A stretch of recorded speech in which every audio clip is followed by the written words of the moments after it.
हमारे पास सवाल में एक मतलब ये कहा गया है कि एक आपके पास बेसिकली हॉरिजॉन्टल प्लैंक है, राइट, उसका मास आपके पास दिया हुआ है m is equal to 100 kg और उसका लेंथ आपके पास दिया हुआ है l is equal to 8 metre, right. अच्छा, और वो रखा हुआ है बेसिकली आपके पास स्मूथ हॉरिजॉन्टल सरफेस पर जिसका म्यू बराबर 0 है, और वो प्लैंक का मास दिया हुआ है बेसिकली m बराबर दिया हुआ है 100 kg और लेंथ है आपके पास l बराबर 8 मीटर, और वो प्लैंक के एक एंड पर एक बॉय है of mass m1 is equal to 30 kg और वो प्लैंक के दूसरे एंड पर एक और मतलब भाई बॉय है of mass m2 is equal to 20 kg, right. वो प्लैंक के एक एंड पर एक बॉय है of mass m1 is equal to 30 kg और वो प्लैंक के दूसरे एंड पर एक और बॉय है of mass m2 is equal to 20 kg, ठीक है।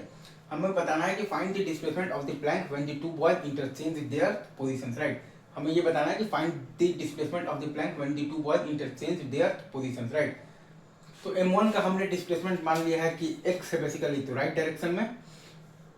तो m का डिस्प्लेसमेंट मतलब आ जाएगा ऑटोमेटिकली आ जाएगा 8 माइनस एक्स आ जाएगा बेसिकली तो लेफ्ट डायरेक्शन में, और m2 का भी आपके पास जो डिस्प्लेसमेंट है वो आ जाएगा 16 माइनस एक्स आ जाएगा तो लेफ्ट डायरेक्शन में, राइट। हमने ये मान लिया है कि m1 का डिस्प्लेसमेंट है आपके पास x है राइट डायरेक्शन में, तो ऑटोमेटिकली m का डिस्प्लेसमेंट आपके पास आ जाएगा 8 माइनस एक्स आ जाएगा लेफ्ट डायरेक्शन में, और ऑटोमेटिकली m2 का डिस्प्लेसमेंट आपके पास आ जाएगा 16 माइनस एक्स आ जाएगा लेफ्ट डायरेक्शन में, right, in the ground floor, ठीक है। अच्छा, अब अगर आप ये पूरे सिस्टम की बात करेंगे बेसिकली एक्स एक्सिस के अलोंग, तो आपके पास ये आ जाएगा कि एफ नेट एक्सटर्नल बराबर 0 है, तो एसीएम बराबर 0 है, तो बीसीएम बराबर कांस्टेंट है, और आपके पास बीसीएम इनिशियल बराबर 0 है, मतलब कि बीसीएम बराबर आपके पास 0 कांस्टेंट है,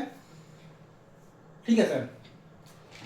मतलब कि एक्सीएम बराबर आपके पास कांस्टेंट है, मतलब कि डेल्टा एक्सीएम बराबर आपके पास 0 है, मतलब कि m1 delta x1 plus m2 delta x2 बराबर आपके पास 0 है, राइट।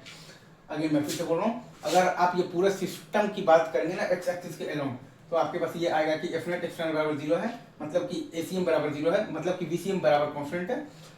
और आपके पास तो बीसीएम इनिशियल बराबर 0 है, मतलब कि बीसीएम बराबर आपके पास 0 कांस्टेंट है, मतलब कि एक्सीएम बराबर आपके पास कांस्टेंट है, मतलब कि डेल्टा एक्सीएम बराबर आपके पास 0 है, मतलब कि m1 delta x1 plus m2 delta x2 बराबर आपके पास 0 है, राइट। तो अब अगर आप ध्यान दीजिएगा ना, तो यहाँ से आपके पास आ जाएगा 30x minus 100 into 8 minus x minus 20 into 60 minus x is equal to 0, ठीक है। तो x का वैल्यू आपके पास आ गया है 112 बटा आ गया है 15, राइट। अगेन मैं फिर से बोल रहा हूँ, यहाँ से अगर आप ध्यान दीजिएगा तो आपके पास आ गया 30x minus 100 into 8 minus x और minus 20 into 60 minus x is equal to 0। तो यहाँ से आपके पास बेसिकली जो x का वैल्यू है वो आ रहा है आपके पास